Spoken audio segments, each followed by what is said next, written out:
এই যে ছোট্ট একটা চাইনিজ বাচ্চা, বয়স কত হবে? সর্বোচ্চ 2 থেকে 3। এই বাচ্চাটাও দেখা যান এই যে সুন্দর আশেপাশে সবুজ পরিবেশে, তাকেও এই ছোট থেকে যে সাইকেল চালাইতে হবে, স্কুলের ড্রেসটা পরে সেই সাইকেলটা নিয়ে সে বের হয়ে গেছে।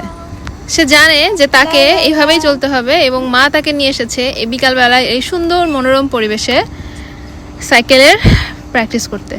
কারণ আপনাদের মনে হতে পারে এত ছোট বয়সে এত প্রেশার দেওয়ার কি দরকার, আসলে না। এই খেলাধুলা বা এই যে বাইরের জগৎটাতে তাদেরকে পরিচিত করা, এটাই তাদের বিকাশের অন্যতম একটা কারণ। আর এই যে এখানে দেখা যাচ্ছে, এখানে বাস্কেটবল গ্রাউন্ড, ভলিবল গ্রাউন্ড, প্রচুর ছেলে মেয়েরা এবং নানান বয়সের। এখন যেহেতু চাইনিজদের স্কুলে সামার ভ্যাকেশন চলে এবং প্রতিদিন বিকালে বাচ্চাদেরকে নিয়ে তাদের বাবা মারা সহ তারা ফিজিক্যাল এক্সারসাইজ বলেন এবং সকল ধরনের খেলাধুলা সব কিছুতে তারা অ্যাক্টিভ থাকে। আমার আপনার মতো তারা কখনো বাড়িতে শুয়ে বসে সময় কাটায় না। তাদের মেইন টার্গেট থাকেই হচ্ছে আমাকে এনিহাউ ফিজিক্যাল এক্সারসাইজ করতে হবে, এনিহাউ ফিজিক্যাল এক্সারসাইজ করতেই হবে। সেটা খেলার মাধ্যমে হোক, দৌড়ানোর মাধ্যমে হোক, যার যেটা পছন্দ। এভাবেই তারা আসলে একটার পর একটা।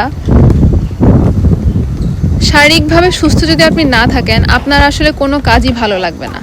মনে হবে সব কিছুতেই অলসতা আসবে, খারাপ লাগা কাজ করবে, শারীরিক অসুস্থতা আরও বাড়বে। আপনি যত বেশি পরিশ্রমী হবেন, আপনার কাজ করার ক্ষমতা, আপনার আউটপুট তত আরও বেশি বাড়বে। ছোটবেলায় পড়েছিলাম আমরা স্বাস্থ্য সকল সুখের মূল, কিন্তু আমরা কি আসলে সেই স্বাস্থ্য সকল সুখের মূলকে ভুলে গিয়ে বাকি অন্য সকল সুখের পিছনে আমরা ঘুরে বেড়াচ্ছি? এই যে এখানে চলে আসছি এখন আমরা রেসিং গ্রাউন্ডে। সো রেসিং গ্রাউন্ডে আসলে দেখতে পাবেন এমন কোনো বয়সের মানুষ নাই যারা এখানে দৌড়াচ্ছে না। ছোট থেকে শুরু করে বয়োবৃদ্ধ, এই যে রেসিং ট্র্যাক, প্রতিটা মানুষ তার নিজস্ব অনুযায়ী কাজ করতে থাকে। সেখানে এই রেসিং ট্র্যাকের পাশে একটা ছোট জায়গা, এটা ইন্টেনশনালি রাখা হয়েছে যে আর্থ টাচের জন্য। বাচ্চারা চাইলে এখানে নিজেদের মতো খেলাধুলা করতে পারে।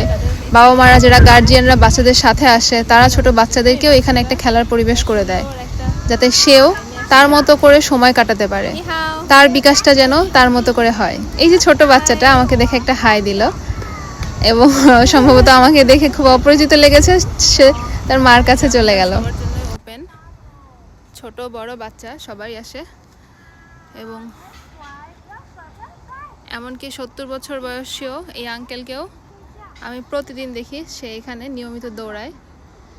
যদিও আমার পক্ষে এখন পর্যন্ত এই পুরো একটা রাউন্ড দেওয়া সম্ভব হয়ে ওঠে নাই। তো এই হচ্ছে চাইনিজদের কালচার। ওদের এই রেসিং কালচারটা সুস্থ থাকার জন্য খুবই জরুরি।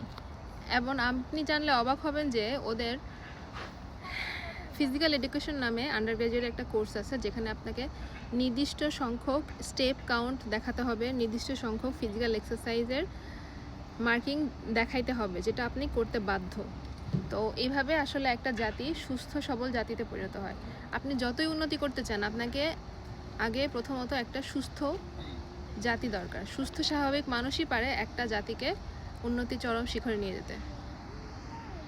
আসলে আমরা সবাই স্বাস্থ্য সচেতন হই।